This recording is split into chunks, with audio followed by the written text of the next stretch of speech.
This Torah class is brought to you by TorahAnytime.com. Be'ezras Hashem Yisbarach Yom Chamishi L'Parshas Va'Chanan Yetzei Tavshin Peivav Yeshiva Tiferes Avigdor. First, would like to express my deep gratitude to Hashem Yisbarach for a once-in-a-lifetime trip. Trip that lasted not a full 2 days, 20 hours of traveling, flying time, that means, and whirlwind 2 days in Yerushalayim, Yer HaKodesh. Went there safely, returned safely, experienced a lot of new experiences, enjoyed establishing a new kollel in Yerushalayim, enjoyed meeting with the Talmidim for lunch, enjoyed a chasana that was mind-blowing. I enjoyed playing Rebbe and accepting Kvitlach. Rav Frisch invited me to join him. As soon as I came to Eretz Yisrael, he sent a car to pick me up, and I learned how to accept Kvitlach, and it was a wonderful experience. The chasana was off the charts, holy affair. Wow, is that a holy chasana? Holy people. And the Sheva Brachas the following night was also off the charts. And I'm very, very grateful to Hashem Yisbarach for that phenomenal opportunity. Going there, VIP service. Coming back, VIP service. If you ever have the opportunity to go VIP service, call me before you go. I'll tell you if it's worth it.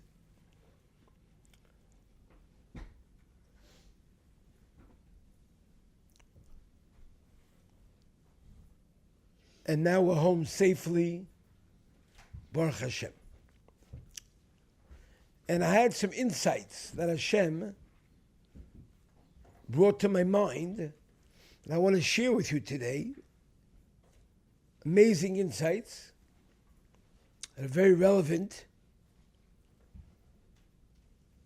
And it was a culmination of part of my trip.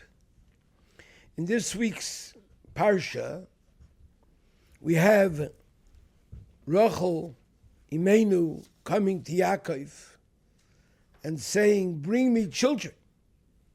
And if you don't, Mesa Anoichi, I'm going to die."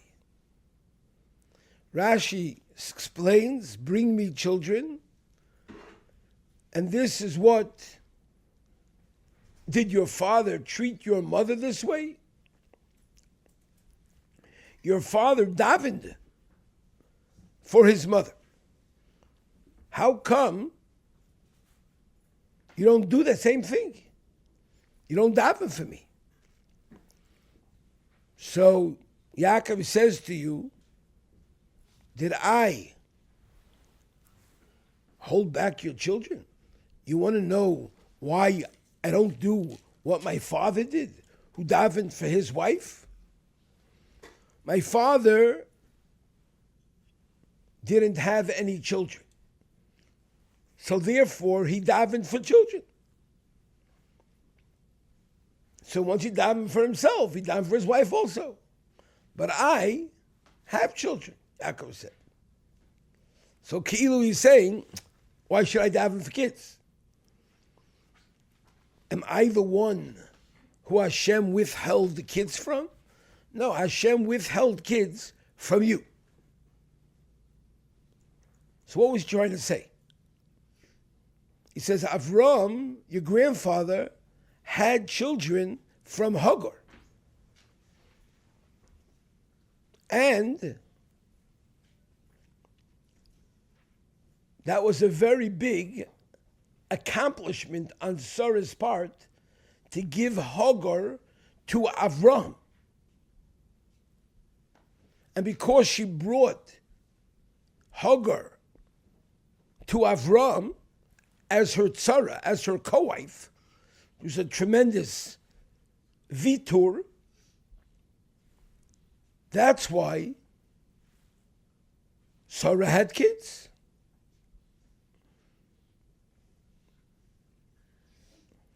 So Rachel says to Yaakov, if that's what's holding me back, no, so here's my maidservant, take my maidservant, and I'll have a child through her also, just like Sarah did.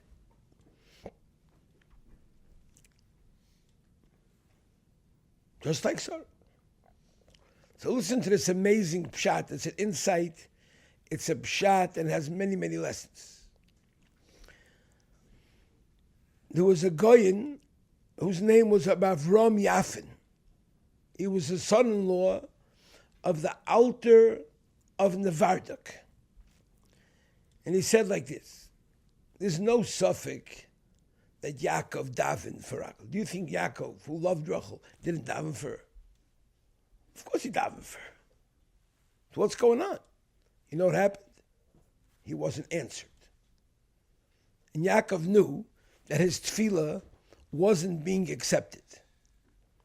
And he understood that the reason for this was because Rachel needed a specific schus in order to change the teva for herself on her behalf. Yaakov could have davened for her, he could have benched her. Rachel herself had to do some maisa to affect the change in the Seder Ha'olam. And it wasn't enough. His tefillas wouldn't be enough because he already had kids. So he told her, offer a carbon. Just like Sarah offered a carbon, offer a carbon also. And bring into your house a co-wife that will challenge and undermine you, and that's how you're going to have a Yeshua. Hear that, Shlomo? Amazing shot. Now he explains it. He says, I don't understand, he says. Didn't Sarah offer enough of a carbon? Sarah gave away her husband for her wife. Is there a bigger carbon than that? Can there be a bigger carbon than that? She gave the simonim to her sister Leah. So she shouldn't have busha. She shouldn't be embarrassed. She gave up her husband, the biggest tzaddik in the world. What's the pshat? She was willing to offer up her whole future with Yaakov, and gave it to Leah. She didn't know, Rachel, at that time that she would get Yaakov as husband. Isn't that enough of a vitur? So what did Yaakov want from her? And he says, and he reveals a tremendous revelation. He says, not only that, he says, l'chayra, it seems that Yaakov was right. Because as soon as Rachel gave Bilhah, her maidservant, to Yaakov, Rachel was zaych and she had a baby. So Yaakov was right. Be makar for carbon. Question is, why wasn't that first carbon, there was some chisaron in that first carbon that could not help her for the kids. She needed this specific carbon to help her have kids. He says like this. Yaakov Avinu became aware that his tefillah wasn't working. And even the tears, the Shari Demois was closed. The gateway of tears was closed for her, for him, and for her. Rachel wasn't akara. There was no eitzah. So Yaakov told her, there's only one eitzah for you to be zeicha to turn over the world and to change the teva. And that's going to be through midah keneged midah. Hashem runs the world with midah keneged midah, tzvi. And anybody who's mirachim on somebody else for something specific that he needs, mirachem in a love min hashemayim. So he says like this. He says, Sarah was an akara. Sarah was an akara. She was barren. Rachel was much. No, Sarah was an akara. She had no child.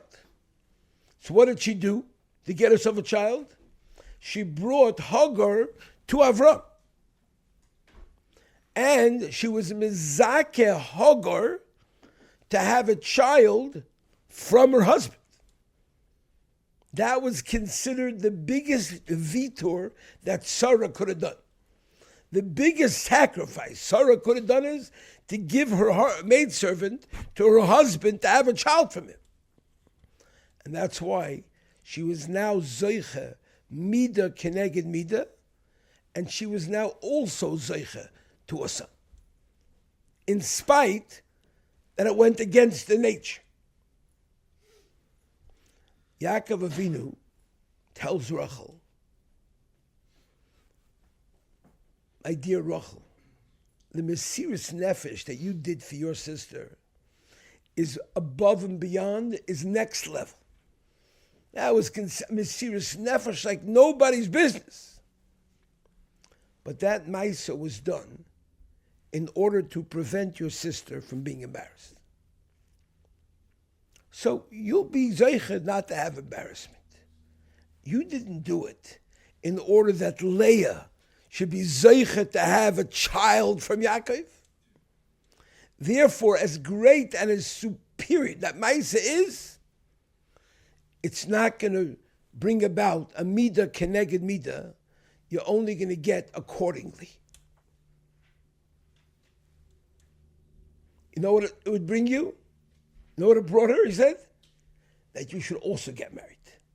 That you won't be left out. You won't lose your husband and you can get your husband back, he says. No more than that. If you want to have a child, now you have to be makriv something in that area. You have to give your shivcha to your husband in order that she should have a child. And I don't know any other eitzah for this matzv. Moirdik, nifladik. Isn't that gorgeous? Isn't that amazing? Now last night I was at a Sheva Brachas, jammed Sheva Brachas, huge, beautiful, beautiful hall of Rav Moshe Frisch, famous Makubal. And over the last few months that I got to know him, I noticed an interesting phenomenon. There were some people that were zeicha to tremendous yeshuas from him. I personally was zeicha to tremendous yeshuas. Unbelievable yeshuas. And then other people who he gives them the bracha with the same heartfelt bracha, no yeshuas. And a lot of people have called me up. How come I didn't get my Yeshua? Everybody else getting the Yeshua except for me. I said, I don't know. I'm not the Makubal. Go call him up and ask him. And then this guy called me up. And that guy called me up. Can I put in a good word by the Mekubal to maybe get him to give a bracha? I said, I don't manipulate Mekubalim. I said,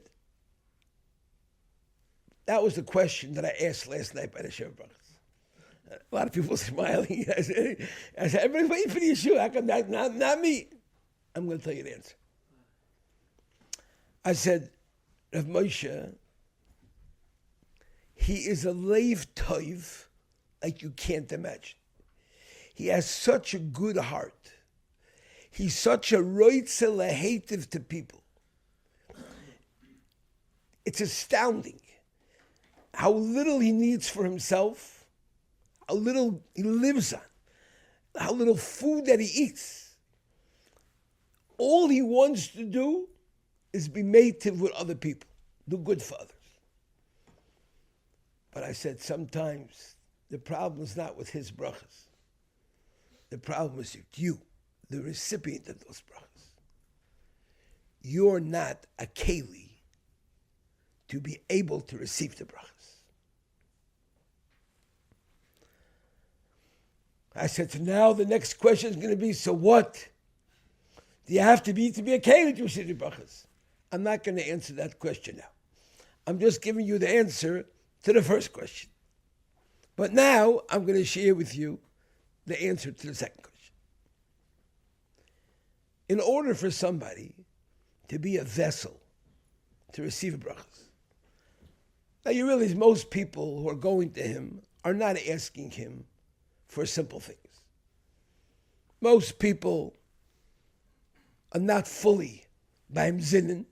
They're not fully mentally capacitated. They're incapacitated. So what's the big question everybody asks? Give me a bracha, I should have $100 million. And the Moshe says, I hear. And he benches them. I would smack him in the face. No. And then, of course, they don't get $100 million. Because they want something that's beyond the pale. It's not a keli. Why should Hashem do that for them? What did you do to be zoiche, to be chal that bracha? He gave you the bracha. He laid that bracha on you loud and clear and thick. And you didn't, but you're not thinking. Nobody does sometimes. He told me, I asked him this question. He tells people, give tzedakah. Support a younger man, a kail. Support this, support that. Give money for aniyim. So I asked him, what's the pshat that you tell people to give money? You know what he told him? I want them to be makro of a carbon. That's their carbon. By them giving a carbon, it makes them a vessel to be zeicha to the bracha. You want to be zeicha to $100 million. You know what kind of carbon you have to be that Hashem, al pihilchas mida keneged mida, should do that for you? I knew one person who he said is going to be very wealthy. And I was wondering, what's the pshat? I could not understand it. That person has a desire, like very few people have a desire to give tzedakah. Now every guy by tells me, if I'll have $100 million, then I'll give a little tzedakah. I'll give meiser. How much is meiser from $100 million? Tzion? $10 million. You know what they call that? Chump change. You know, there was a Yid who lost $80 million. And he came to Rabbi Aaron Leib Steinman crying. Rabbi Aaron Steinman said, you had $80 million you had sitting around? Yeah. He said, so how come the yeshivas that lacked money? How come the Moses III didn't have money? You had $80 million and you didn't take care of the Moses? Write a check right now of $2 million. He said, no, Rabbi, you know, I said I lost $80 million. He said, I'm sure there's plenty left where that came from. Right now, check $2 million. I'm trying to help the guy. You can't be zoicha to the millions just because you say you want. This guy meant it in his kishkes. And he put his money where his mouth was. Not one time. And again. That's why Hashem is Mizakeh. I don't know the cheshbon for every single person. But when you ask Hashem for something, and if it's something above and beyond regular health, regular parnasa, and you regular this, you want something unusual, you got to do something unusual to be zeicha to that. Mida keneged mida. You have to be makar of a carbon to bring that object to you. So here's a person that wants his child to have a zivug. Now, there are 1,000 girls need a zivug. Today, getting a child married is considered above teva. Know what Chazal say? A child that gets married is like a prisoner got out of prison early. You know what Ben Bechaya says? That when a child gets engaged, you have to bring a carbon taida, as if you were deathly ill and you were saved. Or you were in a makam sakana and you were spared. Don't take it that. Just because you're a nice guy and you're going to support your son-in-law a little bit in your cheap fashion, and you think that's going to be mizaki with a shidduch. You got to make mita keneged mita. Did you go out of your way to read shidduchim for others? Did your daughter go out of the way to think seriously of helping others get a shidduch? You do that, you'll see the mita keneged mita.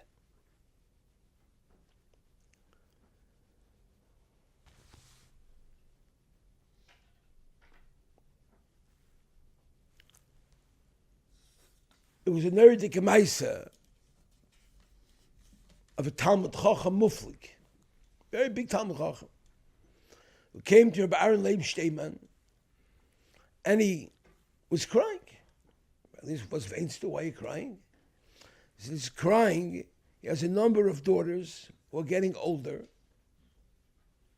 and they have not been zoiche yet to get their shidduch. We tried segulas, we tried all kind of eitzes, and we feel that all the gates are locked. We feel that there's some reason why it's locked. Maybe you could tell us what it is. So Rabbi Aaron Leib Shteiman told him, I'm not a Navi, and I'm not the son of a Navi. But I know what Chazal say, that HaKadosh Baruch Hu was so impressed with Rachel's vitur, her both vitur. She was mevater first, her husband to her sister. And then she was mevater to let Bilhah cut her off and have a child first from Yaakov. The koyach of vitur is what moves Hashem to be able to help people beyond the norm. He said, what I would suggest is go home and have your family be makabel to start working on the vitur, to be mevater to one another and to others for what they need. Look for others and think, how can I be mevater for others? They went home, they heard the message, and they decided they're going to be mevater. And a short time afterwards, they saw a Yeshua Gedolah for the whole family. Now, of course, everybody comes with his narrative. I'm not rich. How can I do that? Be mevater. I told somebody, did you ever think you can't afford to marry off your children? Did you ever think to go raise money to marry off a poor kala? Why not? You don't have to be rich for that. You have to have 2 legs. You have to have a mouth that Hashem gave you. Why don't you do it? You know, many people have told me, I'm too embarrassed. Okay, see, you don't have the schus. You need that schus. You got to get past your embarrassment for what you need. To think about it. And everything in life demands that schus. Now there are some people who have the schus. So when a makubal comes along, or Rav comes along, gives him a bracha, bingo! Like when you get the phone message, boom, it arrived. The message is here. It was a big Talmud Chacham who needed a large amount of money. He needed a large loan, and he could not get a hold of it. No. So one of his friends, who knew about his tight position, turned to a noted Gevir, a rich man, and he said, I want to be mizaki you with a mitzvah gedayla. Lend this Talmud Chacham the money. And the Gevir said, I'm asking. But he gave him the big loan, but he said he wanted to have a raven, co-signers. This Talmud Chacham got a couple of co-signers who were poorer than him. But they were co-signers. When it came time to pay it back, the Gvir, this younger man, the tzaddik, could not pay it back. He didn't have the money. So the Gvir turned to the Arevim. They were also aniyim gedolim. They couldn't return the money. So Beles Breira, the guy didn't have a choice. What did he do? He went back to the guy who called him up to be mezakim with the mitzvah. And he calls him up. He said, I know min hadin, you're not chayiv to pay me back. But you were mezakim me with a mitzvah. I want to be mezakim you back with a mitzvah. Priyas Baal Chayv is a mitzvah. No. Since because of you, I gave the halva, I feel it's only right, you should help with me getting back the money. The guy didn't know what to do. He heard his taina. So he came to Reb Aaron Leib Steinman, and he told him what this Gvir is asking of him. Reb Aaron Leib thought about it, and he said, there's no suffix, you're not chayiv at all to pay back this guy's loan. But I would suggest to you to be mevater. Get him back his money. Have it spread out over a long time. You'll pay him back with installments. He said, how many years? Tell the Gevir you want 15 years to pay back. No, he listened. He went back to the Gvir. He says, I'm a kabel, even though I'm not mechuyev. But I'm going to be mevater, get you back your money. You just can't put it up right away. So you have to allow me to pay it out over 15 years. And the guy was masking. Yeah. At the end of that 15 years, as soon as he paid up the loan, he died. Yeah. Sometimes a person has a gzeira, a bitter gzeira hanging over his head. And they bring him an isayan to be mevater.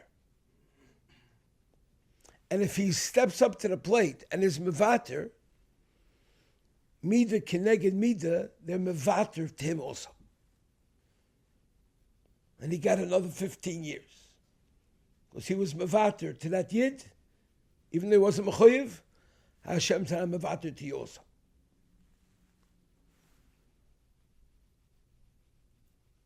Instead of running from responsibilities, and even if it's not your obligation, but if Hashem sends something your way, give it consideration. Maybe this is an opportunity for you to step up to the plate and be zeicha for yourself. When you go to any great Rav and you want a bracha, and you have to ask yourself, specific bracha, what are you asking Hashem for? Want Hashem give you $100 million? Even if Hashem gave you $10 million, it would be a nest. Because you never had more than $100,000 in your life. Now you want 100 times that? That's pretty big bucks. You're machutz if you want 1,000,000 times that. What are you going to do for Hashem to be zeichet? What are you going to do for Hashem to make yourself a keli? Yeah, that's fair. What are you going to do for Hashem to make yourself a keli? That's the question. You need your children to get shidduchim? What are you going to be vater on for somebody else to get a shidduch? Ask that one. You want health? What are you going to do to be zeichet health? Obviously, if Hashem takes away your health, there must be some reason. So what are you going to do now? Did you even mekabel to do something? Did you even think of doing something? No. Let's learn from these great stories of our great elders and be able to transfer it to our lives, to enhance our lives, and have a beautiful, beautiful existence. There was once a famous story where Rabbi Yisrael Salanter was seen talking to a poor man.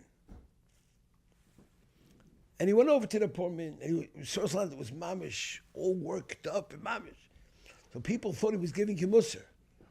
And they came near to him. Yisrael, know what I heard him speaking about him?